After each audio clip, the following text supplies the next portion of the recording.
This brings us to a claim of Jesus himself about who he was. And this is exciting because I think that this is telling us about focusing on the Jesus of first century Judaism.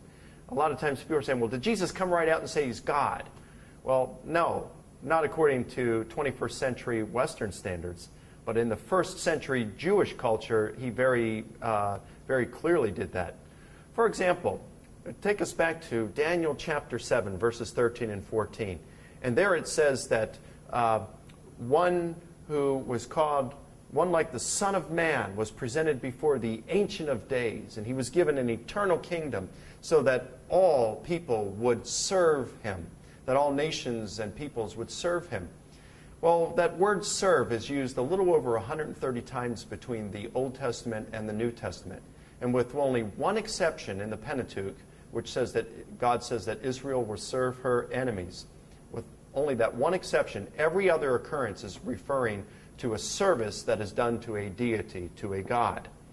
Now, so in Daniel chapter 7, verses 13 and 14, the Son of Man is given a kingdom that all would serve him, render service as to God. That would give service to him as to a God. And yet it's very clear in the Old Testament that God is the only one who's to have that kind of a glory and service given to him.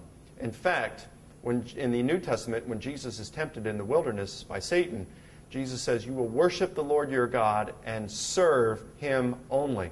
It's the same word for serve. So Jesus recognized that the Son of Man, or that type of service that is given to the Son of Man in Daniel chapter 7, is something that belongs only to God. Now, what's really interesting is that the Son of Man is a self-designation that Jesus gave to himself that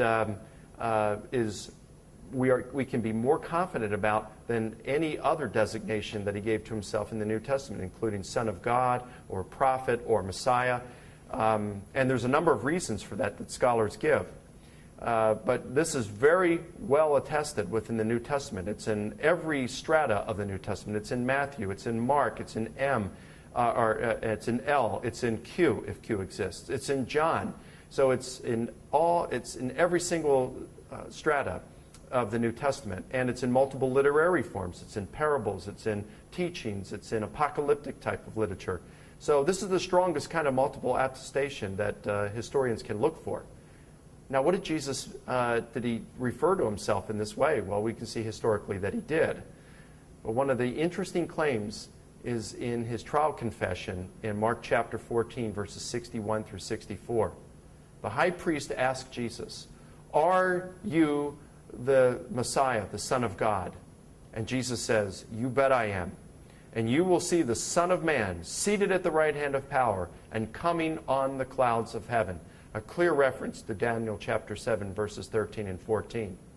Now, at that point, the high priest tears his clothes and cries blasphemy, and that he was worthy of death. Why was Jesus accused of blasphemy at this point? Well, of course, it's not blasphemy to claim that you're the Son of God. Kings claim to be the Son of God. Israel is called the Son of God. Prophets and priests were referred to as the Son of God. Holy men were referred to as the Son of God. Angels were referred to as sons of God. So it's not blasphemy to claim you're the Son of God. It's not blasphemy to claim that you're the Messiah. What got Jesus into trouble is he claimed to be the Son of Man of Daniel 7, and the high priest knew what he meant by that. In fact, let me paraphrase it to you. Jesus, are you the Messiah, the Son of God?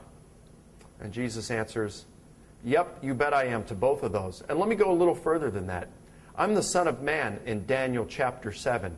And so you think that you're in judgment of me? Let me tell you what's going to happen.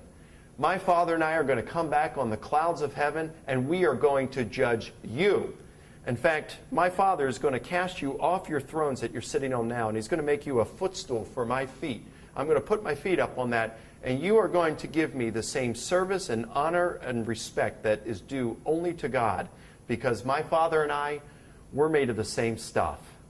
And when he said that, the high priest knew exactly what he meant, and so that's why he was charged with blasphemy, because he was making claims to be just as divine as God.